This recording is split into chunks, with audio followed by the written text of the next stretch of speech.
आपके लिए जो मजदूरी किया, जी। मैं उस मजदूरी का आप जो श्रम किया आपके लिए, उस श्रम का मजदूरी मैं आपसे मांग रहा हूँ। जी। हाँ, आपको लगा है कि हाँ, मैंने वाक़ई आपके लिए श्रम किया है, तो हमारी उसकी मजदूरी अ, आप देंगे। और गोपालगंज के बाहर लोगों को इस पार से उस पार जाने के लिए और सुरक्षित रूप में जाने के लिए 2 मोटर बोट की यहाँ व्यवस्था की। एक मोटर बोट चलती है अपने गोपालगंज एरिया में और एक मोटर बोट चलती है बैकुंठपुर एरिया क्षेत्र में। और जितने हम लोगों के NH-27 जो गोपालगंज से गुजरती है, उसके जितने सर्विस लेन थे, अंडरपास थे, सब आपने देखा होगा कि 2-3 साल पहले वो बिल्कुल जर्जर हालत में थी, घुटना भर जगह-जगह गड्ढे थे, वो सारे का रिपेयर हुआ। और शहर का भी ब्यूटिफिकेशन, हम लोग अपने गोपालगंज शहर का जिला मुख्यालय है, इसका भी ब्यूटिफिकेशन का मैंने प्रयास किया और आपने देखा होगा कि ब्यूटिफिकेशन के क्रम में कई कार्य हुए हैं, जैसे डिवाइडर हुआ है, लाइटिंग की और व्यवस्था हो गई है। और नगर परिषद के करीब करीब 16 स्कूल में, जो बच्चों का स्कूल है, वहाँ सोलर RO वाटर की मशीन अभी लग गई है। नमस्कार, अभी मैं गोपालगंज में हूँ और गोपालगंज में मेरे साथ बैठे हुए हैं गोपालगंज के लोकसभा के माननीय सदस्य सांसद डॉक्टर आलोक कुमार सुमन जी।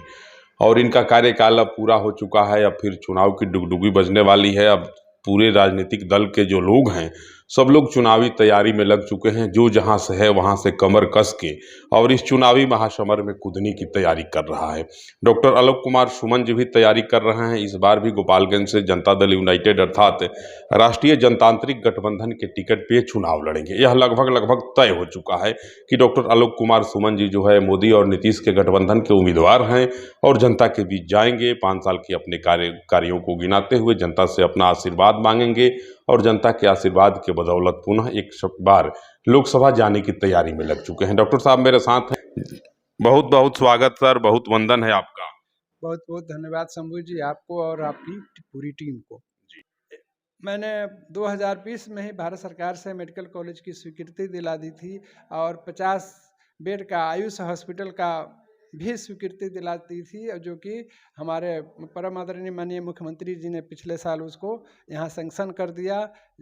ज़मीन चिन्हित हो गया और बिल्डिंग मेडिकल कॉलेज बनने के लिए टेंडर भी हो चुका है। टेंडर की अगली प्रक्रिया जारी है, तो वो भी जल्द काम स्टार्ट होगा। और आयुष हॉस्पिटल के लिए भी जगह चिन्हित हो गई है। भारत सरकार उसके लिए पैसा सैंक्शन कर दी है, लेकिन पैसा अभी वहाँ से रिलीज नहीं हुआ। उसमें भी कुछ तकनीकी दिक्कत है, जिसके चलते पैसा नहीं रिलीज हो पाया है। पैसा वो जैसे रिलीज होगा उसमें भी काम लगेगा।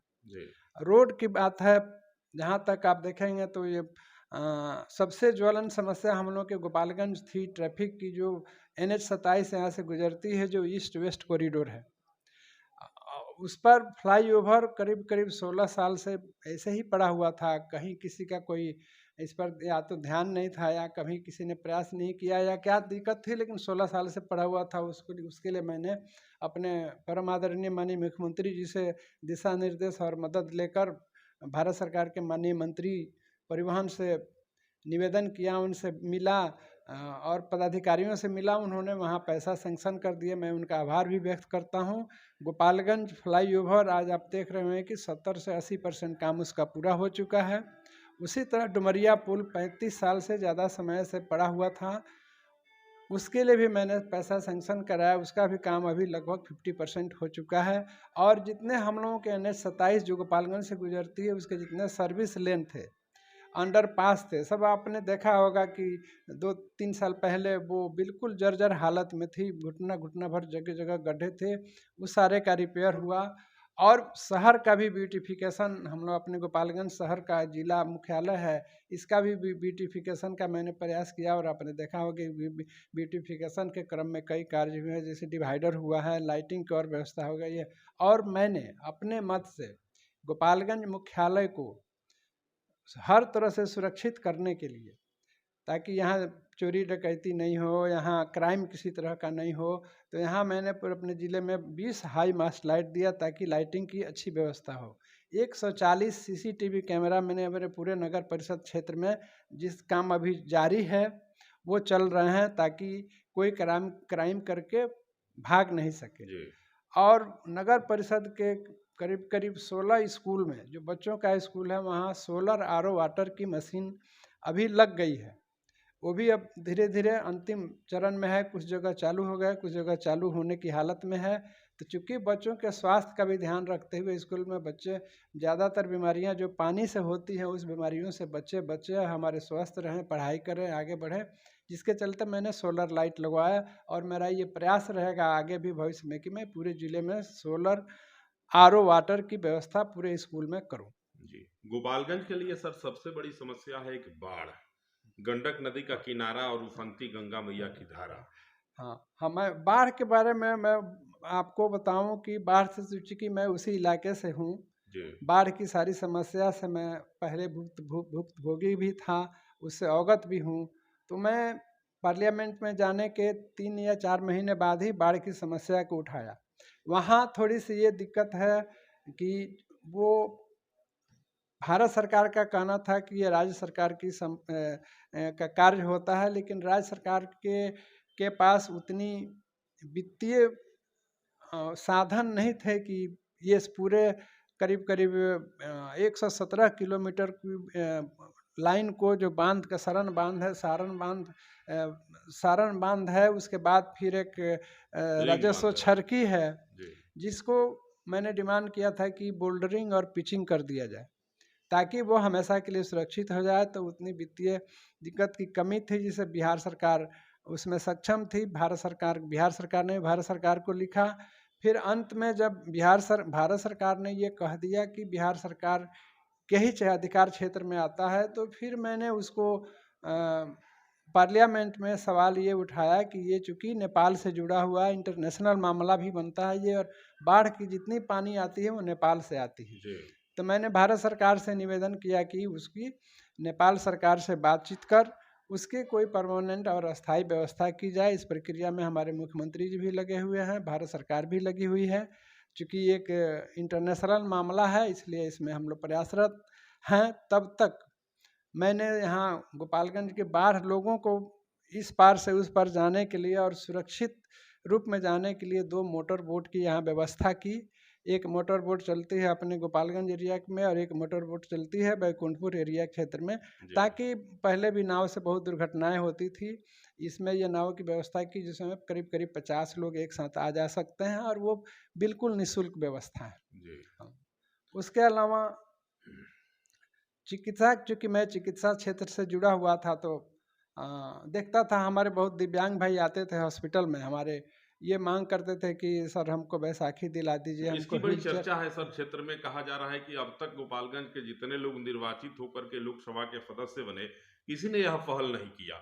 आपको कहां से प्रेरणा जगी कि वास्तविक जो जेन्युइन विकलांग लोग हैं, दिव्यांग लोग हैं, जिनको सहयोग की जरूरत है, वहां आप कंधा लगा रहे हैं और उनको एक यंत्र दे रहे हैं जिनके माध्यम से उनका जीवन जो है आनंदमय और सुखमय व्यतीत होने लगा है।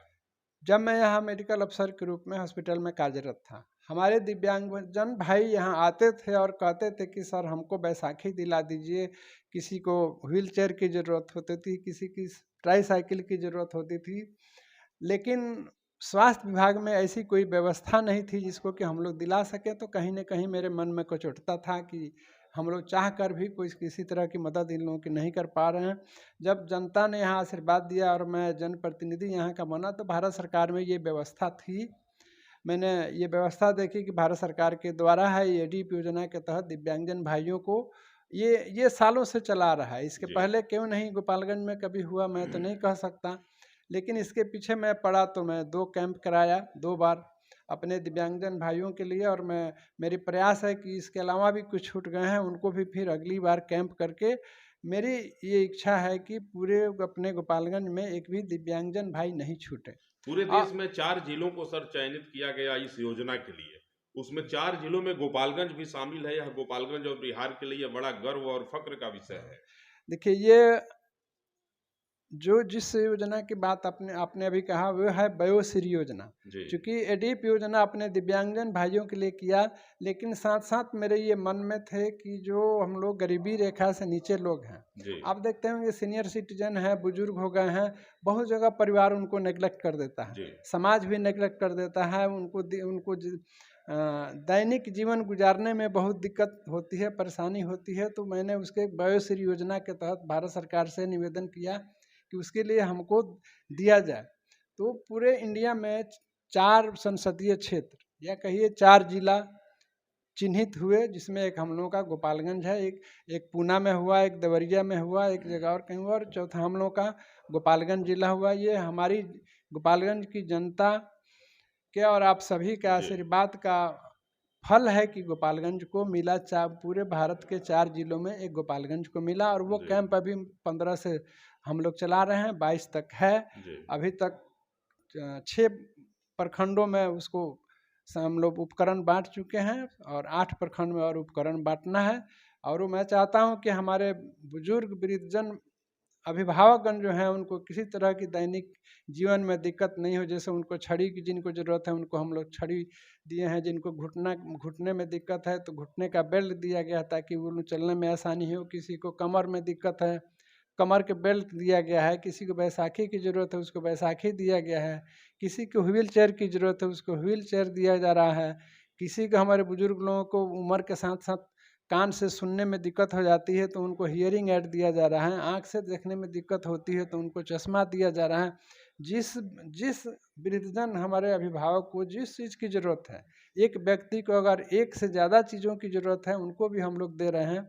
मान लीजिए किसी को छड़ी भी ज़रूरत है, किसी को हियरिंग ऐड की भी ज़रूरत है, किसी को चश्मा की भी ज़रूरत है, किसी को कमर में दर्द है, तो एक व्यक्ति को 3-3, 4-4 तरह के उपकरण भी उपलब्ध कराए जा रहे हैं। और ये मैं चाहता हूँ कि हमारे वृद्धजन भी अछूता नहीं रहे इस सुविधा से, और उनको ये सुविधा हम पूरे तरह से पूरे ज़िले में उपलब्ध करा सके ताकि वो अपना दैनिक जीवन आसानी से गुजार सके। और ये जो पूरी व्यवस्था है बिल्कुल निःशुल्क चल रही है।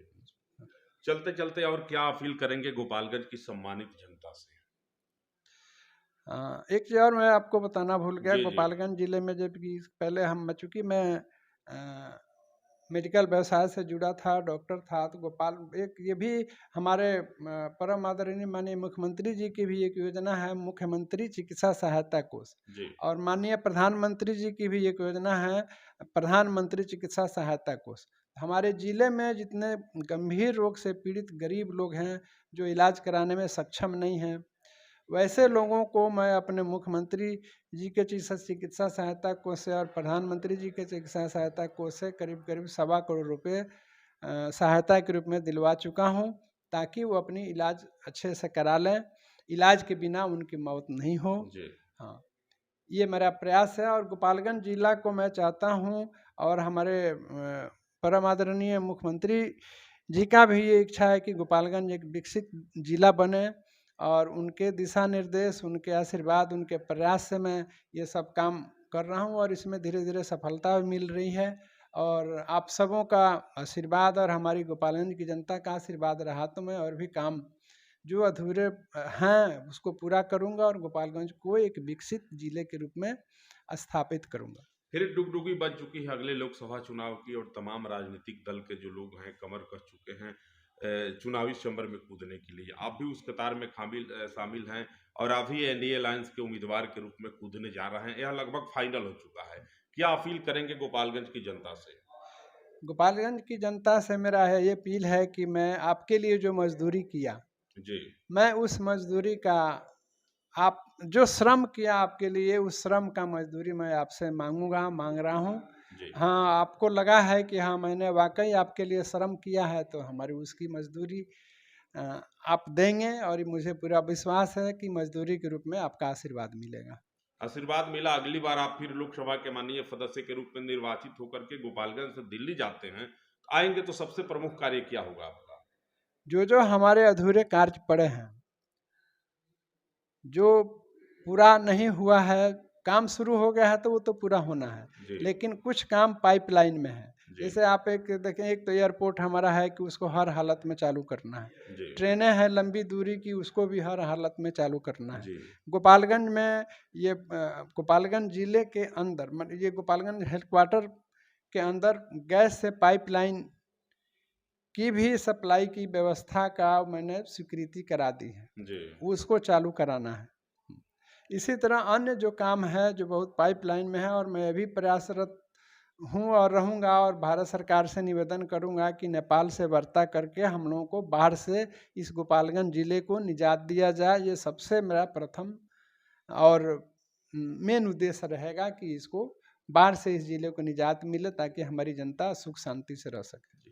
डॉक्टर आलोक कुमार सुमन जी हैं और 5 साल तक लोकसभा के माननीय सदस्य रहे। इनके कार्यों की अगर विकास कार्यों की फहरिस्त को देखें तो बड़ी लंबी सूची है, और इतनी सूची को अगर मैं बनाऊं तो पूरे 2 घंटे लग जाएंगे। आप देख सकते हैं स्क्रीन पे है, और इतनी लंबी सूची है। जो लोग कहते हैं कि गोपालगंज में विकास के बीज तो गिराए गए, लेकिन समय से पहले, अंकुरित होने से पहले वे बीज मृतप्राय पड़ गए।